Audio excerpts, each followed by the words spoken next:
Varicose veins కి సరైన చికిత్స కోసం సంప్రదించండి ఎవిస్ హాస్పిటల్. నమస్తే రమ్య గారు. నమస్తే జయ. చందమామ కథ ఏదైనా చెప్తారా? దేవుడి సాక్ష్యం కథ చెప్పు. దేవుడి సాక్ష్యమా? దేవుడే సాక్షి. ఓ, దేవుడే సాక్షి కథ చాలా వాటికి అంతే కదా. బాగుంటుంది. చిట్టి కథ మంచి సరదాగా ఉంటుంది. ఒక ఊళ్ళోనట గోవిందప్ప అని ఒక ప్రఖ్యాతుడైన దొంగ ఉన్నట్టు. ఓ, వాడు దొంగతనాల్లో అందవేసిన చెయ్యి అయింది. మామూలు వాడు కాదు. కంటికి తెలియకుండా పాపాలు తీసేస్తాడనమాట. కొంతమంది ఉంటారు అట్లా అవును. చల్లగా చేసేస్తారు. అయితే ఈ గోవిందప్పకి ముందు వెనక ఎవరు లేరు, కానీ ఓ చెల్లెలు ఉండేది. చెల్లెలకు ఒక కొడుకున్నాడు, వాడి పేరు దేవుడు. అయితే ఆ చెల్లెలు ఏం చేసింది, వీడు కొంచెం చురుకైనవాడు, దేవుడు సహజంగా చురుకైనవాడు, మామయ్య దగ్గరికి వెళ్ళి కుల విద్య నేర్చుకోమని పంపించింది. పాత రోజుల్లో కుల వృత్తిగా దొంగతనం ఉండేవాళ్ళట.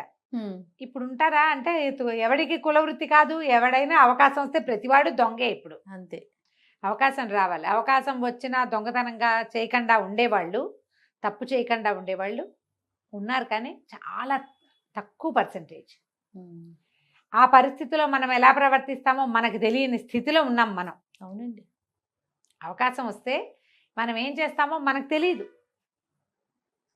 కదా. అలాంటి అలాంటి రోజులో ఉన్నాం. ఆ రకమైన కలికాలంలోకి వచ్చేసాం మనం.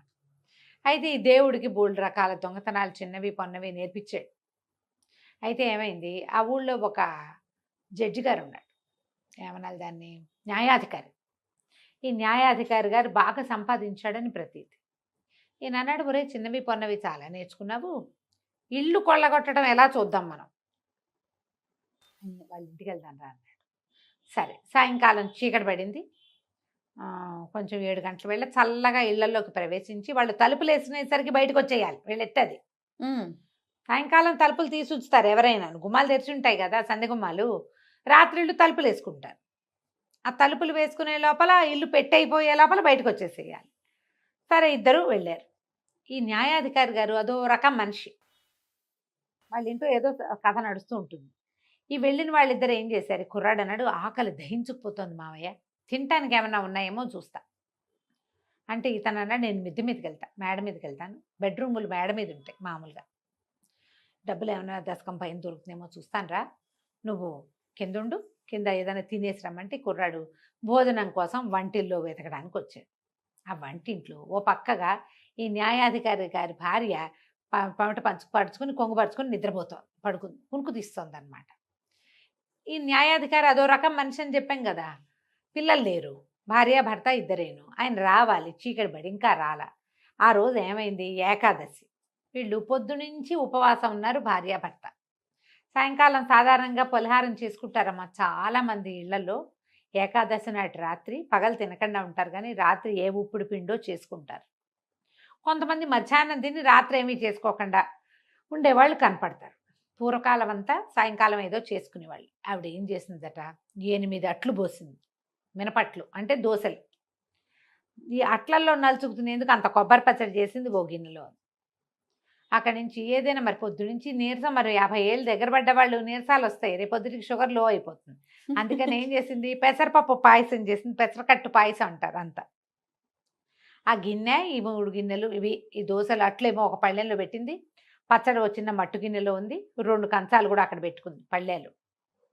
ఆయన వచ్చేటప్పటికి కూర్చొని తింటారు, ఆవిడ పక్కన కొంగు పరుచుకుని నిద్రపోతుంది. మనవాడు ఏం చేశాడు, కొంచెం ఆవిడ కనపడకుండా కంచాటుగా కూర్చుని అట్లు ఆ పళ్ళెని దగ్గరికి లాక్కున్నాడు, పచ్చడి వడ్డించుకున్నాడు. ఆ 8 దోశలు అయిపోయినాయి, తినేసాడు. అక్కడి నుంచి మూత కదిలేసరికల్లా పెసరకట్టు పాయసంలో మనం ఏం వేస్తాం, జీడిపప్పు కిస్మిస్ కాస్త ఏలక్కాయలు వేస్తారు, ఘుమఘుమలాడుతుంది. తీపి బెల్లము ఏలక్కాయ తగిలిందంటే ఇక అసలు జిహ్వ లేచిపోతుంది. వీడు శుభ్రంగా పెసరకట్టు పాయసం ఉంచుకుని తాగేశాడు మొత్తం. కుర్రాడు కదా, ఒక 20-25 ఏళ్ళు ఉంటాయి. పెద్దవాళ్ళు ఇద్దరు తినగలిగేది, కుర్రాడు ఒకడు అవలీలగా తినేస్తాడు. పోసేసాడు మొత్తం. పోసేసి ఏం చేశాడు, ఈ లోపల వాకిట్లో చప్పుడే, వీడు ఒక్క గంతుతోటి వంటింట్లో ఒక అటకుంటే దాని మీదకి ఎక్కేశాడు, ఎక్కి కూర్చున్నాడు. వాకిట్లో శబ్దమైంది, ఈవిడ లేచి వెళ్ళి తలుపు తీసింది. ఆవిడ గిన్నెలు పళ్ళేలు ఆవిడ చూసుకోవాలి, తలుపు తీసి తీయగానే న్యాయవాదిగా మన న్యాయమూర్తి గారు లోపలికి వచ్చాడు. లోపలికి వచ్చి, ఏమైనా పలహారం చేసావా అన్నాడు. చేశానండి, కాళ్ళు చేతులు కడుక్కురండి అంది. ఆయన అట్ట పెరట్లోకి వెళ్ళాడు, కాళ్ళు చేతులు కడుక్కున్నాడు. మిద్దె మీద వెతుకుతున్న మామయ్య గోవిందప్ప గారు వెతుక్కుంటూనే ఉన్నాడు. మనిషి వస్తున్నాడని అటకెక్కాడు ఆ మేనల్లుడు. ఆయనకేం దొరకల. ఏం చేద్దాము అని కిందకి రాబోతుంటే మనుషుల పోలికవు కనపడుతోంది. ఏం చేశాడు, ఆ జాగ్రత్తగా దిగి బయట ఉంచున్నాడు. కనపడకుండా దబదబా దిగైపోసి మానేశాడు. నిదానంగా దిగాడు. ఈ లోపల ఈయన పెరట్లోంచి కాళ్ళు కడుక్కొచ్చి వచ్చి వంటింటో పళ్ళని లాక్కుని కూర్చున్నాడు. మూత తీస్తే ఏముంది, గిన్నె ఖాళీ. ఏం చేసావే నీ మొహమండా అన్నాడు. ఏం చేయటం ఏమిటి, పెసరకట్టు పాయసం ఉండేని మీరు చెప్పారని అట్లు పోసాను, ఇదిగో అని అట్ల మూత తీసింది. అట్లు లేవు, పచ్చడి లేదు, పెసరకట్టు లేదు. అయ్యో అయ్యో ఎటైపోయినాయండి అంది ఆవిడ. అనగానే నీ మొహమండా, నిద్ర మొహాన్ని అన్నీ తినేసి ఉంటావు అని తిట్టడం మొదలుపెట్టాడు ఆయన. రామాహరి, నేనెందుకు తింటానండి, 8 అట్లు పోసా, కొబ్బరి పచ్చడి చేశా, మీకు ఇష్టమని ఎండుమిరపకాయలు పచ్చిమిరపకాయలు 2 వేసా, పచ్చడి నూరిన రోజులు ఇంకా కడగనే లేదు, పెసరకట్టు పాయసం వండాను, పొయ్యి ఇంకా ఆరనే లేదు, తెచ్చి ఇక్కడ పెట్టాను, కాళ్ళు పీక్కొస్తున్నాయని పడుకున్నానండి, తలుపు కొడితే లేచా, నేను తినలేదు రామాహరి అంటుంది. నువ్వు తినకపోతే ఎవడు తింటాడు, గిన్నె అయితే కనపడుతోంది, పక్కన పళ్ళె ఉంది, వీడు ఎంగిల్ చేసింది, ఎంగిల్ పళ్ళెం కనపడుతుంది, తిన్నావు నువ్వు అని ఆయన అరుపుల కేకలు. ఆవిడ లబోది బోమని కేకలు పెట్టింది. దేవుడే సాక్ష్యం, దేవుడే సాక్ష్యం అంటుంది ఆవిడ. అనేసరికి ఈయన మూలనన్న ఒక దుడ్డు కర్ర లాంటి చేతు తీసి పెళ్ళాన్ని కొట్టబోయినాడు. అయ్యో, కొట్టబోతే వీడు పైన కూర్చున్నాడు కదా, ఆవిడేమో దేవుడే సాక్ష్యం అంటుంది. అంటే మనమే. అదే ఇప్పుడు ఒక్క దూకు దూకాడు పైనుంచి. ఆవిడ కొడతామేమిటి బుద్ధి లేకుండా, దేవుడే సాక్ష్యం చెప్తోందా, నేనే దేవుణ్ణి, తిన్నాను అవన్నీ. తినేశాను, 8 అట్లు కొబ్బరి పచ్చడి వేసుకున్నా, బాగుంది, తినేసా. తర్వాత తీగా బాగుందని పాయసం కూడా తాగేశా, ఒట్టి గిన్నెలు అక్కడ పెట్టా, ఆవిడ తినలా, నేనే తిన్నా, నేనే సాక్షి, సరేనా అని బయటికి అన్నాడు. అనగానే ఆయన నిర్కాంతపోయాడు. ఆవిడ వీడెవడో తెలిసిన వాళ్ళకి, నేనే దేవుడు అనేసరికల్లా ఒక్క క్షణం ఏకాదశి వాళ్ళకి అవన్నీ గుర్తొచ్చినాయి. ఈ లోపల ఏమైంది, వీడు గొంతు ఎప్పుడో గైగేయమని వినపడేసరికల్లా ఆ మావయ్య బయట నుంచి ఒరే దేవుడు అన్నాడు, వస్తున్నా అని పరిగెత్తుకుంటూ వెళ్ళిపోయాడు. వీళ్ళిద్దరూ తెల్లబోయి నిర్ఘాంతపోయి అవన్నీ అయ్యి తెప్పరిల్లేసరికల్లా వాడు వెళ్ళిపోయారు. ఇద్దరు వెళ్ళిపోయారు. అప్పుడు ఆవిడ ఏమంటే దొంగ వెతవేమోనండి వాడు, కేకేయండి ఎవరినైనా అంటే, ఎవరుంటారు జమాన్లు వాళ్ళు వీళ్ళు, న్యాయమూర్తి గారి వాకిట్లో ఎవరు ఉండరు, సాయంత్రం పోతారంట. వీళ్ళిద్దరూ బయటికి వెసురుగా 4 అడుగులు వేసి చూసేసరికి ఏమీ లేదు, వాకిలి ఖాళీ, పైన ఏం దొరకలేదు, వీడు కడుపు నిండా తినేశాడు, వెళ్ళిపోయారు. జంపు కథ కంచికి మనం ఇంటికి. చక్క సుష్టిగా భోజనం చేశాడు, వెళ్ళిపోయాడు అంతే. మనం అలా దొంగలు వచ్చి భోజనాలు చేసిన కథలు ఎన్నో కథలు సినిమాలలో కూడా కనపడతాయి. అవును. వాటన్ని కథలకి ఆద్యము చందమామ కథలే. చందమామ కథల్లోనే కనపడతాయి తీసుకుని మనకి. ఉంటుంటారు. ఎక్కడి నుంచే తీసుకున్నారు. వాళ్ళ తెలివితేటలైతే ఖచ్చితంగా కాదు.